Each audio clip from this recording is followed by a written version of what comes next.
Hello दोस्तों, क्या आप जानते हैं कि दुनिया के सबसे अमीर निवेशक जिन्हें गॉड ऑफ इन्वेस्टमेंट के नाम से भी संबोधित किया जाता है, जी हाँ, मैं बात कर रहा हूँ वॉरेन बफे के बारे में, जिन्हें आप सब एक सफल निवेशक के रूप में जानते हैं। लेकिन क्या आपको पता है कि एक बार जब वॉरेन बफे अपनी पत्नी के साथ हनीमून पर गए थे तो वहाँ उनकी पत्नी बीमार पड़ गई थी, जिसके चलते उन्होंने वॉरेन बफे को कहा कि वो उनके लिए थोड़ा सा पानी गर्म करके लाएं। तभी वॉरेन बफे किचन में गए और थोड़ी देर बाद जब वापिस आए तो उनकी पत्नी उन्हें देख के हैरान रह गई, क्योंकि वॉरेन बफे एक जालीदार बर्तन में पानी भर के ला रहे थे। जी हाँ दोस्तों, स्टॉक मार्केट जैसी कॉम्प्लिकेटेड चीज में एक्सपर्ट आदमी ये तक नहीं जानता कि पानी किस तरह के बर्तन में स्टोर किया जाता है। लेकिन क्या आप वॉरेन बफे को डम कह सकते हैं? यकीनन नहीं। असल में वॉरेन बफे का इस पर कहना यह है कि उन्होंने इन्वेस्टमेंट के अलावा और कुछ सीखा ही नहीं है। उन्हें सिर्फ एक चीज आती है और वो है इन्वेस्टमेंट। आई नो कि ये एक बहुत एक्सट्रीम एग्जांपल है, लेकिन आप किसी भी सफल इंसान की जीवनी उठा के देख लें, सभी ने अपनी इस वन थिंग की वजह से ही सफलता पाई है।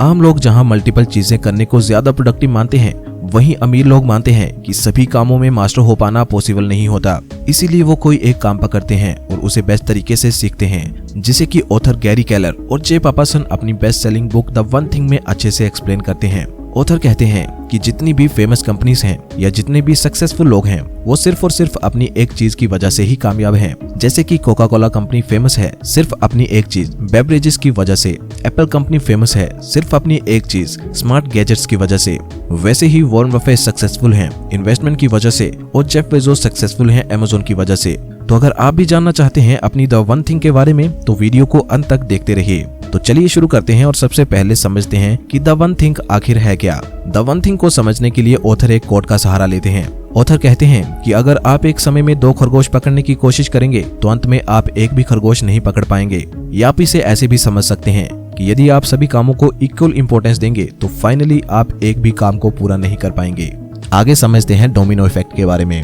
एक सिंगल डोमिनो खुद से 50% बड़े डोमिनो को गिराने में सक्षम होता है। तो अगर आप सिर्फ एक 2 इंच के डोमिनो से स्टार्ट करके उसके आगे ज्योमेट्रिक प्रोग्रेशन के हिसाब से 57 डोमिनोज रख देते हो, तो आप जान के हैरान होंगे कि वो सिर्फ 2 इंच का डोमिनो गिराने पे जो 23rd डोमिनो गिरेगा वो आईफिल टावर जितना बड़ा होगा, और जो लास्ट 57th डोमिनो गिरेगा वो इतना बड़ा होगा कि वो अर्थ से मून तक का जो डिस्टेंस है उसे कवर कर लेगा। तो दोस्तों, ये है पावर डोमिनो इफेक्ट की। डोमिनो इफेक्ट के प्रिंसिपल का यूज आप अपने गोल्स को अचीव करने के लिए करेंगे। जैसे कि अगर आप सीधा फाइनल डोमिनो जो कि अर्थ से मून तक के डिस्टेंस जितना बड़ा है उसे डायरेक्टली नहीं गिरा सकते, उसे गिराने के लिए आपको सबसे पहले सबसे छोटे वाले डोमिनो यानी 2 इंच के डोमिनो को गिराना पड़ेगा। वैसे ही आप अपने सबसे बड़े गोल को डायरेक्टली अचीव नहीं कर सकते। उसके लिए आपको सबसे पहले छोटे गोल्स को पूरा करना होगा और फिर स्टेप बाय स्टेप आगे बढ़ना होगा। फॉर एग्जाम्पल, मान लो कि आपने गोल बनाया है कि आप एक साल में 200 बुक्स पढ़ेंगे, तो इसके लिए आपको सबसे पहले सबसे छोटे स्टेप यानी राइट नाउ में एक पैराग्राफ पढ़ने से स्टार्ट करना होगा। फिर डेली, वीकली और मंथली गोल से गुजरते हुए अपने फाइनल गोल यानी एक साल में 200 किताबें पढ़ने के गोल तक पहुंचना होगा,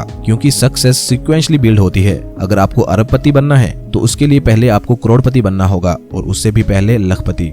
आगे जानते हैं 6 लाइज के बारे में जो आपके और आपकी सक्सेस के बीच में आते हैं। सो नंबर 1 है एवरीथिंग मैटर्स इक्वली। ऑथर कहते हैं कि ये एक झूठ है, सभी चीजें इक्वली इंपॉर्टेंट नहीं होती। जब हम सब चीजों को बराबर तवज्जो देते हैं तो हम एक्टिव और बिजी तो रहने लगते हैं, लेकिन ये हमें हमारी सक्सेस की तरफ बिल्कुल भी लेके नहीं जा रही होती। एक्टिविटी प्रोडक्टिविटी से अनरिलेटेड होती है। ऑथर कहते हैं कि ज्यादातर टू डू लिस्ट आपको ये बताती हैं कि आपको दिन में ये काम करने हैं, लेकिन वो आपको सक्सेस को सीक्वेंशली कैसे बिल्ड करना है ये नहीं बताती। इसीलिए टू डू लिस्ट के बजाय सक्सेस लिस्ट पर फोकस करिए। एक ऐसी लिस्ट जो खास तौर पर इसलिए बनाई गई हो जिससे आपको एक्स्ट्रा ऑर्डिनरी रिजल्ट्स मिल सके, और एक्स्ट्रा ऑर्डिनरी रिजल्ट्स आपको सब कुछ करने से नहीं मिलते, बल्कि उन 1 या 2 एक्शन से मिलते हैं जो सबसे इंपॉर्टेंट होते हैं। ये पेरेटो प्रिंसिपल की तरह है। जैसे पेरेटो प्रिंसिपल कहता है कि आपकी 80% आउटकम आपको 20% एक्शन से मिलती है। इसीलिए अपनी टू डू लिस्ट से कुछ क्रिटिकल टास्क को अलग से एक सक्सेस लिस्ट में लिखो और फिर उसमें से भी सिर्फ एक इसेंशियल टास्क को चूज करो और उसी पे फोकस करो। यही होगी आपकी द वन थिंग। ऐसा करने से बाकी सारी चीजें आपको लेस इंपॉर्टेंट लगने लगेंगी और उन्हें करने की जरूरत भी नहीं पड़ेगी। नेक्स्ट लाई है मल्टीटास्किंग।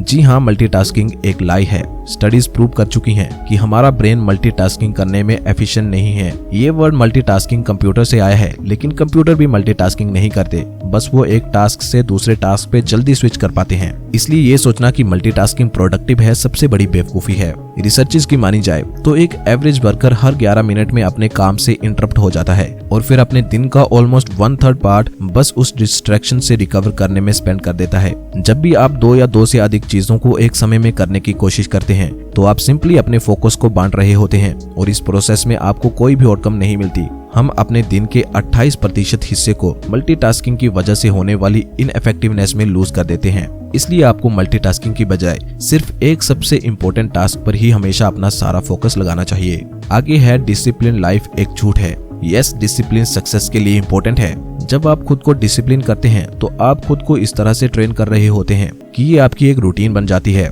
इन अदर वर्ड्स एक हैबिट बन जाती है। लेकिन जितना आप सोचते हैं आपको डिसिप्लिन की उससे कम जरूरत होती है। आप कम डिसिप्लिन से भी सक्सेस अचीव कर सकते हैं, क्योंकि सक्सेस का मतलब हर काम को सही करना नहीं होता, बल्कि सही कामों को करना होता है। कामयाबी की ट्रिक है सही आदत को चूज करना और उसे एस्टेब्लिश करने के लिए इनफ डिसिप्लिन रखना। सही आदतों वाले लोग दूसरों से ज्यादा बेहतर करते हैं, क्योंकि वो सबसे इम्पोर्टेंट चीजों को रेगुलरली कर रहे होते हैं और एज ए रिजल्ट बाकी सब कुछ उनके लिए आसान हो जाता है।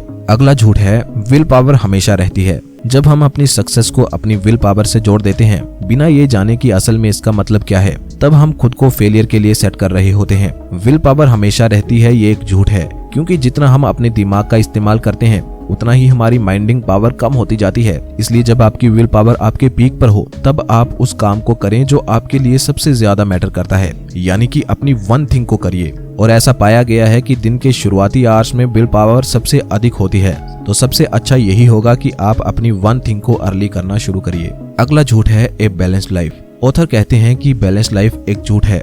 आप चाहे कितनी भी कोशिश कर लो, दिन के अंत में कुछ ना कुछ छूट ही जाएगा। जब मोस्ट इंपोर्टेंट चीजें आप कंप्लीट कर लोगे तब भी आपको ऐसा लगता रहेगा कि कुछ ना कुछ छूट गया है। जब आप अपनी प्रायोरिटीज को आगे रखते हुए एक्ट करते हैं तो आप ऑटोमेटिकली आउट ऑफ बैलेंस हो ही जाते हैं। अगर आपको एक्स्ट्रा ऑर्डिनरी रिजल्ट चाहिए तो आपको बैलेंस लाइफ के साथ कॉम्प्रोमाइज करना ही पड़ेगा, क्योंकि सभी चीजों में बैलेंस बनाना आपको आपकी प्रायोरिटीज से हटा देगा और ऐसे में आप सक्सेस को पाने में और स्लो हो जाएंगे।